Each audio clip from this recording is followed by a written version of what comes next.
This training will cover Chapter 22, Pricing Programs. This video is presented by the Oregon Department of Education Child Nutrition Programs, also known as ODE-CNP. This video will cover identifying pricing programs, determining free and reduced price eligibility, household notification of benefits determination, appeal procedures, verification procedures, and the required public media release statement. After this video, you will understand what qualifies as a pricing program and the additional responsibilities required of these sponsors. Pricing programs, same as non-pricing programs, receive CACFP reimbursement for meals and snacks based on the percentage of participants who are categorized as free, reduced priced, or above scale on the 1-month enrollment roster. However, the main difference from other CACFP programs is that pricing programs charge participants for meals unless the participant qualifies for free meals. These sponsors may not charge participants eligible for reduced price meals more than the following specified amounts by USDA. These specific amounts are 30 cents for breakfast, 40 cents for lunch or supper, and 15 cents for snack. Sponsors may charge participants categorized as above scale the full price for meals and snacks. All revenue earned from these meals is considered CACFP revenue and must be identified as such in the nonprofit food service account. Pricing program sponsors are required to keep the 1-month enrollment roster, or OMER, to determine the reimbursement rate received for the meals served, enrollment forms for each participant enrolled, confidential income statements to determine the participant's eligibility of either free, reduced price, or above scale, and the letter of households specific to pricing centers must be provided to the families along with the confidential income statements. An additional requirement of pricing programs is to maintain the pricing program policy statement for free and reduced price meals. Let's talk about the pricing program policy statement for free and reduced price meals. This statement must include the name, title, and address of a designated hearings official. This hearings official must be someone who is not involved in the original eligibility determination. The specific criteria to be used in determining a participant's eligibility for free or reduced price meals, the method used to distribute and collect confidential income statements, and the letters of households for pricing centers. The method used to collect meal payments for reduced priced eligible participants that protects the anonymity of the participant's eligibility status. An assurance that the institution has an appeal procedure when pricing program benefits are denied or terminated, a description of the institution's hearing procedure, an assurance of no overt identification of free or reduced priced meal recipients, an assurance of no discrimination based on the protected classes as defined by USDA and the state of Oregon, and an assurance that the institution's reduced price meal and snack fees will not exceed the USDA maximum allowed amounts for breakfast, lunch or supper, and snacks. Once the sponsor receives a completed CIS from a household, the sponsor must review the form and determine the household's eligibility. Additional information on how to determine the participant's eligibility may be reviewed in Chapter 3, Participant Enrollment and Eligibility. For any participant who qualifies for free or reduced price meals, the sponsor must notify the participant's household of the eligibility determination within 10 days of receipt of a completed CIS. Let's look a bit more into the requirements for the household notification of benefits. Pricing program sponsors must provide the pricing program notification letter within 10 days of receipt of a completed CIS. This notification must also be sent to participants who have been denied free or reduced price meals. The letter must include their right to appeal the determination by including the ODE-CNP approved pricing program's hearing procedure. The letter must also include the reason for denial of benefits. For example, household income is greater than the USDA income eligibility guidelines, or an incomplete CIS was submitted. It must also include notification of the right to appeal, instructions on how to appeal, the name, title, and address of the hearings official listed in the sponsor's pricing program policy statement for free and reduced price meals, a reminder that parents and guardians or adult participants may reapply for free or reduced priced benefits at any time during the year. All this information is included in the ODE-CNP's pricing program notification letter that may be used by sponsors.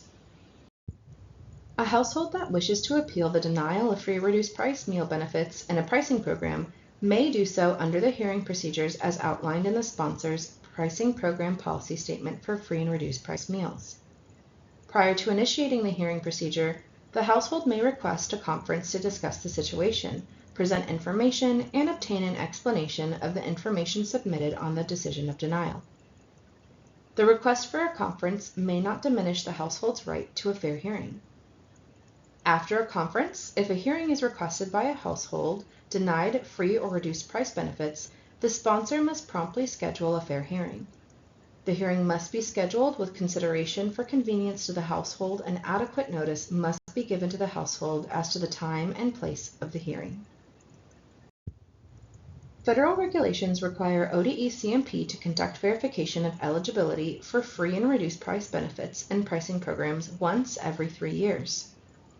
ODE-CMP conducts verification of the income information provided on a sample of CIS forms approved for free or reduced price meals benefits in the pricing program.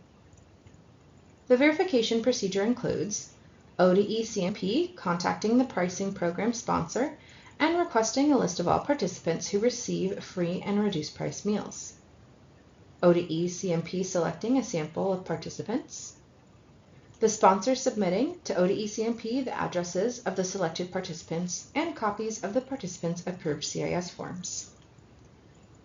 And ODE-CMP sending a letter to each of the selected participant households informing the household that they have been selected for verification and that they are required to submit verification information to confirm their eligibility for free or reduced price benefits by a deadline set by ODE-CMP to continue to receive the free and reduced price meal benefits.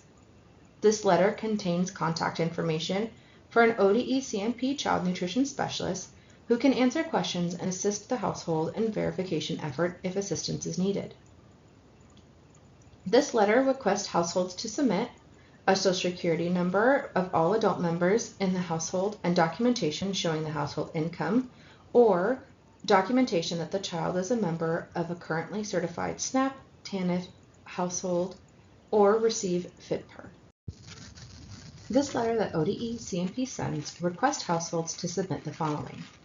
For child care centers, a Social Security number of all adult members of the household and showing the household income, or documentation that the child is a member of a household which currently receives SNAP, TANF, or FIDPER benefits.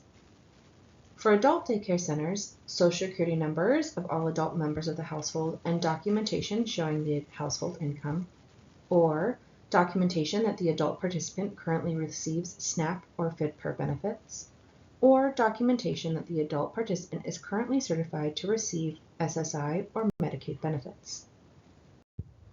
To continue in the review of the verification procedure, once documentation is received from the household and reviewed by ODE-CMP, a letter to the household is sent informing them of the verification outcome.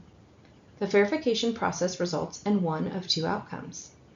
Either the household eligibility to receive free or reduced price meal benefits as approved by the sponsor is verified and benefits will continue unchanged, or free and reduced price benefits are denied or reduced based on documentation submitted by the household.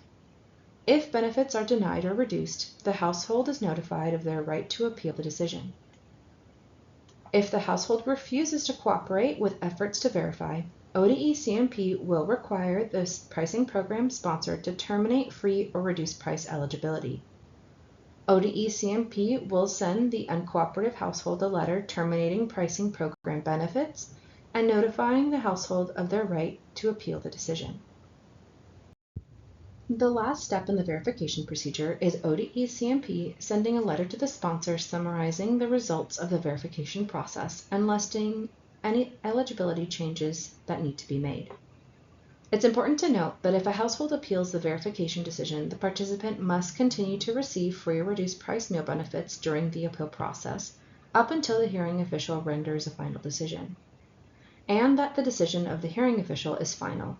No other appeal resources are available to the participants. Lastly, federal regulations require that a public media statement be released annually to local news media serving the area from which pricing programs draw their attendance. ODE-CMP submits a statewide public release to the news media at the beginning of the fiscal year for all currently participating pricing program sponsors. However, sponsors approved to operate a pricing program must submit a public media release to the local news media within their center's attendance area. This public media release must include the current USDA income eligibility guidelines, the availability of free or reduced price meals to participate meeting the approved eligibility criteria, the approved USDA non-discrimination statement. For childcare centers, the media release must include a statement that participants who are members of a household receiving SNAP, TANF, or FDPER benefits are automatically eligible to receive free meal benefits. And for adult daycare centers, the media release must include a statement that adult participants who are members of SNAP or FDPER households or who are receiving SSI or Medicaid benefits are automatically eligible to receive free meal benefits. Sponsors are not required to pay for publication of the release, and there is no requirement for the media to publish the news release. Sponsors fulfill their responsibility by providing the news release to the media. Now that we've covered all the documentation requirements for pricing programs, it's time for our first knowledge check. Pricing program sponsors must send a household notification of benefits determination letter to only households which are approved to receive free or reduced price meals. Is this true or false? The answer is false. A household notification of benefits determination letter must also be sent to any household who is denied free or reduced price meals. Time for our last knowledge check. When determining the rate to charge participants, pricing programs must charge participants no more than the USDA specified amount for reduced price meals, and may charge full price for any participant not eligible for free or reduced price meals.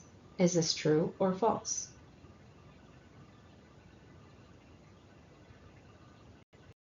This is true. Sponsors may not charge more than the USDA specified amount for reduced price meals of 30 cents for breakfast, 40 cents for lunch or supper, and 15 cents for a snack, but may charge full price for meals served to participants who are not eligible for free or reduced price meals.